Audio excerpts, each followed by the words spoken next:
What if the scariest stories ever written were never meant to be found? Not because they were fiction, but because they were too real to survive public memory. Before we begin, understand this clearly.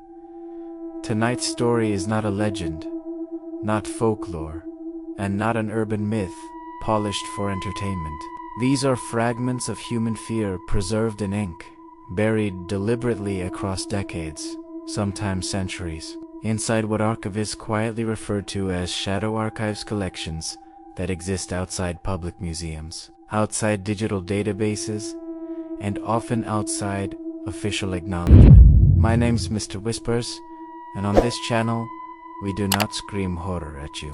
We let it unfold slowly, the way it did for the people who lived it. These archives were discovered through a pattern of anomalies: missing police files, redacted census entries, journals donated anonymously to historical societies with strict instructions never to display them. The first clue came from a sealed lighthouse log dated 1903, its final pages never transcribed, only photographed and locked away. Why? Because archivists noted something disturbing. The handwriting changed. Not gradually, but violently, as if another hand had taken over. As our investigation widened, similar patterns emerged across continents' diaries, from orphanages that no longer existed, war letters intercepted and classified for reasons unrelated to military strategy, private journals removed from estates before families were even informed. These documents do not describe monsters in the traditional sense.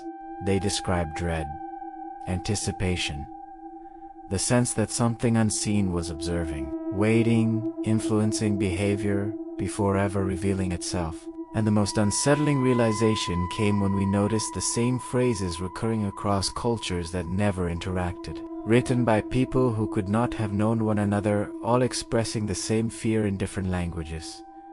Something is wrong, something is watching, and it knows my name. Before we go further, ask yourself this: if history decided some stories were too dangerous to remember, what does that say about the truth inside them?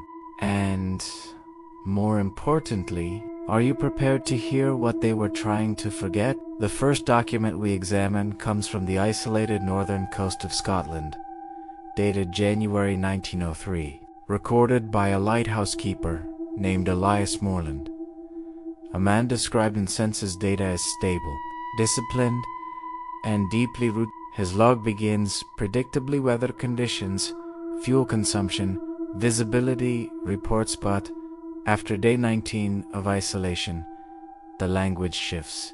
He begins noting sounds that could not be attributed to waves or wind, describing rhythmic tapping from beneath the structure during calm seas.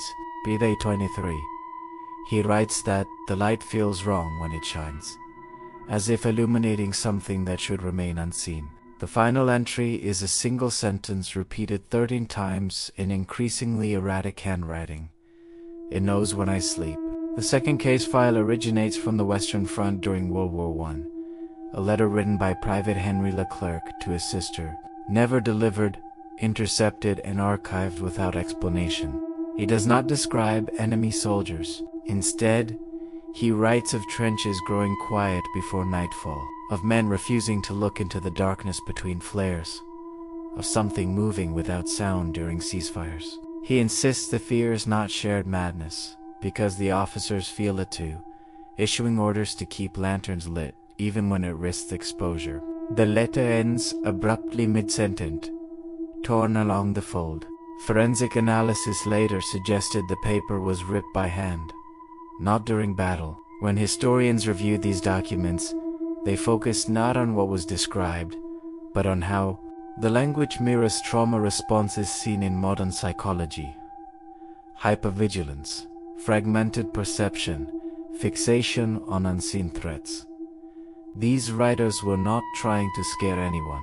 They were trying to document something before they lost the ability to explain it. And perhaps the most haunting detail is this: neither man was officially recorded as deceased. They simply stopped existing in records. No graves, no discharge, just absence. If fear leaves a fingerprint on language, then these documents are saturated with it, and the question becomes unavoidable. What did they see that convinced institutions silence was safer than truth? The third collection is the most disturbing, not because of violence, but because of implication.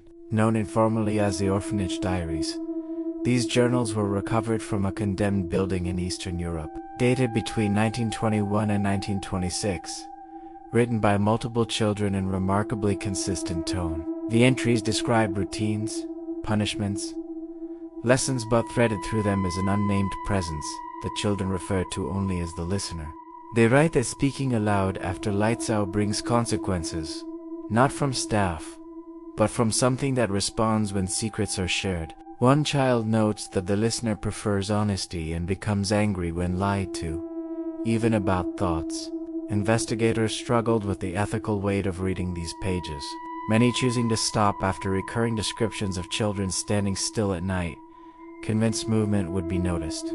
Cross-referencing local records revealed the orphanage closed, suddenly following an investigation that produced no charges, no staff convictions, and no official explanation. The children were relocated, but their personal records vanished.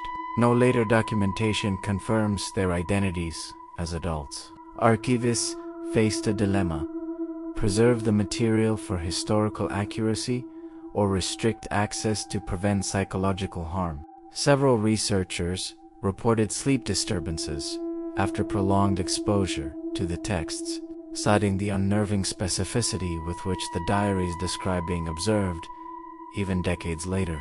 This is where the line between history and horror blurs, because when multiple unrelated documents across decades and borders describe the same pattern, observation without visibility, knowledge without interaction, fear without format, forces us to confront a possibility history avoids.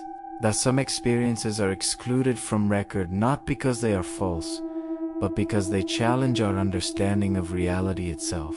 And if that is true, then these archives are not merely documenting the past, they are warning the present.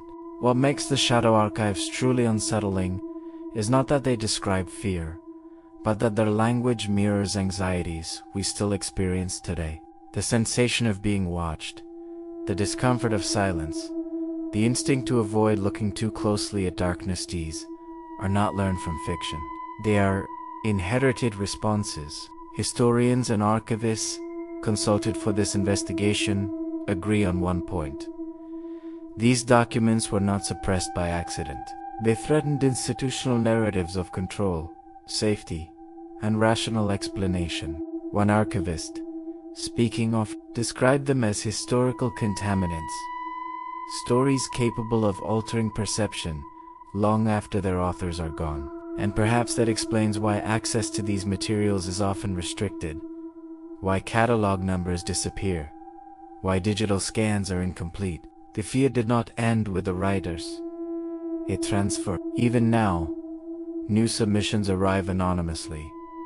Diaries mailed without return addresses, letters written in obsolete dialects, USB drives containing scans of journals families insist never existed. The past is still trying to speak, and every time it does, someone has to decide whether the truth is worth the cost of knowing it. As listeners, as viewers, you are now part of that chain. Because once you hear these accounts, you cannot unknow them. They sit quietly in the back of your thoughts, resurfacing when the lights are off, when the room is silent, when you feel without reason that something is aware of you. History does not haunt us with ghosts. It haunts us with reminders of how fragile certainty really is. None of the stories from the shadow archives end cleanly. There are no confirmed explanations, no final confrontations, no reassuring conclusions. The lighthouse keeper vanished without trace. The soldier's letter remains unfinished. The children's voices fade mid-sentence, as if interrupted, and that is perhaps the most honest form of horror, one without resolution. Before we close, consider this: how many similar accounts were destroyed before they could be archived at all? How many personal testimonies were dismissed, misfiled, or erased because they did not align with accepted reality.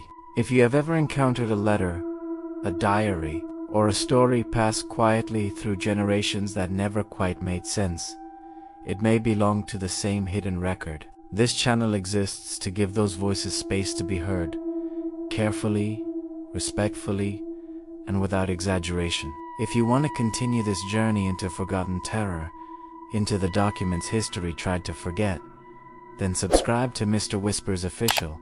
New investigations are already underway, and the archives are far deeper than we imagined. Until next time, remember this: the past is not silent. It is waiting, and sometimes it whispers.